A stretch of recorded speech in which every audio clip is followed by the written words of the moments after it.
ನಮಸ್ತೆ. ಡೆಂಗ್ಯೂ ಜ್ವರ. ಮೊದಲಿಗೆ ಡೆಂಗ್ಯೂ ಜ್ವರದ ತಡೆಗಟ್ಟುವ ವಿಧಾನ ಬಗ್ಗೆ ತಿಳಿದುಕೊಳ್ಳೋಣ. ಮೇಯ್ನಾಗಿ ಶುಚಿತ್ವವನ್ನು ಕಾಪಾಡಿಕೊಳ್ಳೋದು ತುಂಬ ಇಂಪಾರ್ಟೆಂಟ್ ಆಗಿರುತ್ತದೆ. ಹೇಗೆಂದರೆ ನಿಮ್ಮ ನಿಮ್ಮ ಮನೆಯ ಒಳಗೆ ಆಗಲಿ ಅಥವಾ ಹೊರಗಡೆ ಆಗಲಿ ತೆಂಗಿನ ಚಿಪ್ಪು, ಸೈಕಲ್ ಟ್ಯೂಬ್ ಇರುತ್ತದೆ, ಅಥವಾ ಫ್ಲವರ್ ಪಾಟ್ ಆಗಿರ್ಬೋದು, ಅಥವಾ ನಿಮ್ಮ ಮನೆಯಲ್ಲಿ ಫ್ರಿಡ್ಜ್ ಆಗಿರ್ಬೋದು. ಇದರಲ್ಲಿ ಬಹುದಿನಗಳ ಕಾಲ ನೀರು ನಿಲ್ಲಬಾರದು.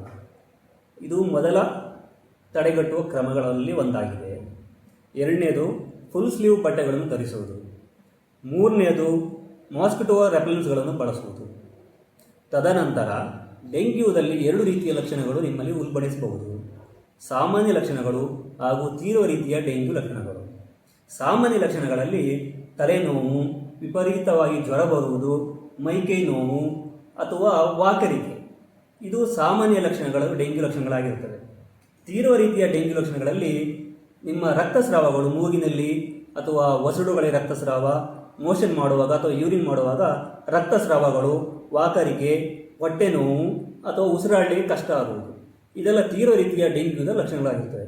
ಇಂತಹ ಯಾವುದೇ ಲಕ್ಷಣಗಳು ನಿಮ್ಮಲ್ಲಿ ಅಥವಾ ನಿಮ್ಮ ಅಕ್ಕಪಕ್ಕದವರಲ್ಲಿ, ಸ್ನೇಹಿತರಲ್ಲಿ ಕಂಡು ಬಂದಲ್ಲಿ ಸಮೀಪದ ಆಸ್ಪತ್ರೆ ಅಥವಾ ವೈದ್ಯರನ್ನು ಸಂಪರ್ಕಿಸಿ.